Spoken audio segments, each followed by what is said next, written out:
je vous propose une série de vidéos sur la maladie de Parkinson. Je vous propose donc des informations, des conseils, des exercices. Il y en a donc plusieurs de ces vidéos, je vous invite à les visionner. Il y est donc question de maladie de Parkinson et on commence maintenant. Je suis Denis Fortier. Si vous êtes nouveau ici sur ma chaîne YouTube, je vous conseille de vous abonner en cliquant sur le coin inférieur droit de l'écran. Vous pouvez aussi vous abonner gratuitement à mon infolettre en visitant mon site web, le www.denisfortier.ca. Maintenant, la maladie de Parkinson, je vous ai déjà donné des explications dans d'autres vidéos sur la maladie, sur les causes, les symptômes. Je vous invite à aller voir ces vidéos. Aujourd'hui, je voulais vous parler d'équilibre, comment on améliore son équilibre, comment on maintient un maximum d'équilibre, comment on prévient les risques de chute. Mise en garde, tous les conseils que je vous donne, les exercices que je vais vous montrer doivent être adaptés à vos capacités physiques. Ils doivent toujours être mis en pratique dans un contexte sécuritaire et vous devez avoir l'accord de votre médecin avant de faire ces exercices et avant de suivre ces conseils. Oui, c'est possible d'améliorer et de maintenir son équilibre dans un contexte de maladie de Parkinson. Oui, c'est une maladie neurodégénérative. Il ne s'agit pas de porter des lunettes roses et de dire que tout est magique. Par contre, oui, il est possible d'avoir des gains et on le voit souvent cliniquement et c'est souvent encourageant et c'est très motivant. On doit tenir compte de deux types d'équilibre lorsqu'on fait des exercices d'équilibre. Les exercices statiques, c'est-à-dire lorsque vous êtes immobile, comme vous tenir en équilibre sur un pied, et les exercices dynamiques, lorsque vous êtes en mouvement, comme vous tenir sur un pied pendant que l'autre pied balance vers l'avant et vers l'arrière. Alors, c'est deux types d'exercices d'équilibre qui doivent être ajoutés, qui doivent être tenus en compte dans un programme d'exercice. Lorsque vous faites des exercices d'équilibre, il est nécessaire également de faire des exercices dans plusieurs positions. Par exemple, couché sur le dos, vous pouvez faire l'exercice du pont sur un ou deux pieds en levant le bassin et en gardant les bras levés. C'est toujours un peu curieux de faire un exercice d'équilibre couché sur le dos, mais vous le voyez, ça stimule l'équilibre, ça stimule la stabilité et la stabilité posturale. Vous pouvez faire aussi un exercice d'équilibre en position assise. Pour certaines personnes d'effectuer certains mouvements des bras, ça peut stimuler aussi l'équilibre, de déplacer son tronc un peu vers la droite, un peu vers la gauche, toujours en position assise, devient en quelque sorte un exercice d'équilibre, de stabilité posturale et vous pouvez faire des exercices à quatre pattes.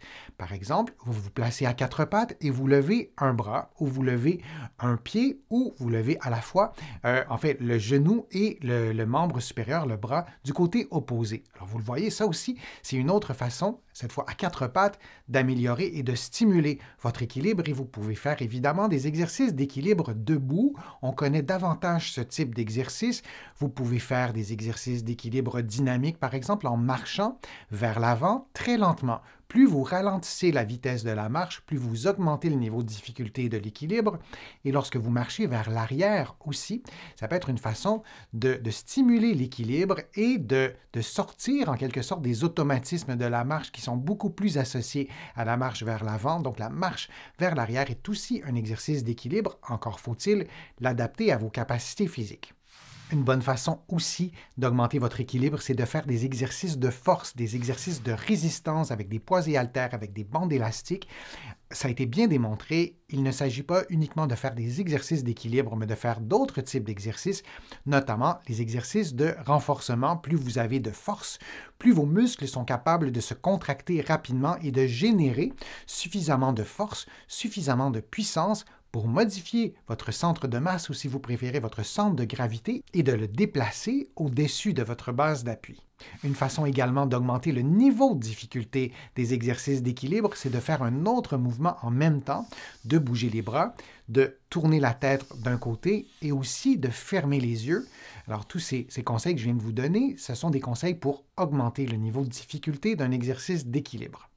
Il n'y a pas que les exercices pour stimuler l'équilibre, il y a aussi les activités. La marche en est une. Plus vous marchez régulièrement, plus vous utilisez en quelque sorte vos réactions d'équilibre. Vous pouvez aussi danser, et ça on ne le dit pas suffisamment, la danse dans un contexte de maladie de Parkinson est très utile et surtout très agréable. Vous pouvez danser seul, vous pouvez prendre des cours de danse, vous pouvez vous inscrire à un club de danse. Si vous dansez avec un partenaire, par exemple, vous aurez des repères visuels. Si vous dansez le tango, le fait de voir les mouvements de votre partenaire vous aidera aussi à synchroniser et à initier vos propres mouvements. Le fait aussi d'avoir une main sur l'épaule, si vous dansez la valse par exemple, vous aidera aussi, ça deviendra un indicateur supplémentaire.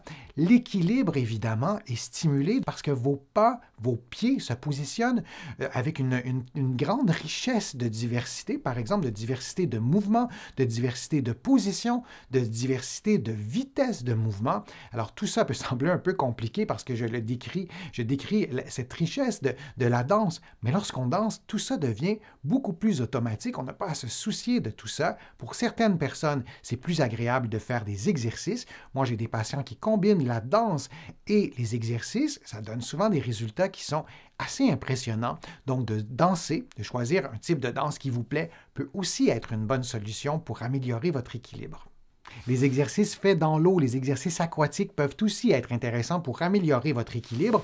Un des grands avantages, c'est qu'il n'y a pas de risque de chute si vous êtes atteint de la maladie de Parkinson qui limite beaucoup vos mouvements, qui diminue beaucoup votre équilibre. Par exemple, dans l'eau, ça sera peut-être plus facile. Il y a un désavantage, on ne voit pas bien nos mouvements. Par contre, le poids du corps est réduit, donc ça devient beaucoup plus facile. Parfois, avec la chaleur, ça peut aussi nous aider à avoir un peu plus de souplesse. Alors, les exercices aquatiques sont à garder en tête lorsqu'on veut augmenter son équilibre. J'espère que la vidéo vous a plu, que les informations étaient claires, précises. Si c'est le cas, je vous invite à cliquer j'aime, à partager la vidéo et à la commenter. Vous le savez, ça me donne plus de visibilité, ça m'aide à vous présenter de nouveaux contenus. Vous allez trouver aussi beaucoup d'informations sur mon site web, le www.denisfortier.ca. Vous allez trouver aussi beaucoup d'informations dans mes livres que vous allez trouver partout au Canada, en librairie et sur le web. Et j'ai le privilège aussi d'être publié de l'autre côté de l'Atlantique. Je vous mets le lien dans la description de la vidéo pour que vous puissiez trouver mes livres facilement. Je suis Denis Fortier. Je vous remercie beaucoup. À bientôt.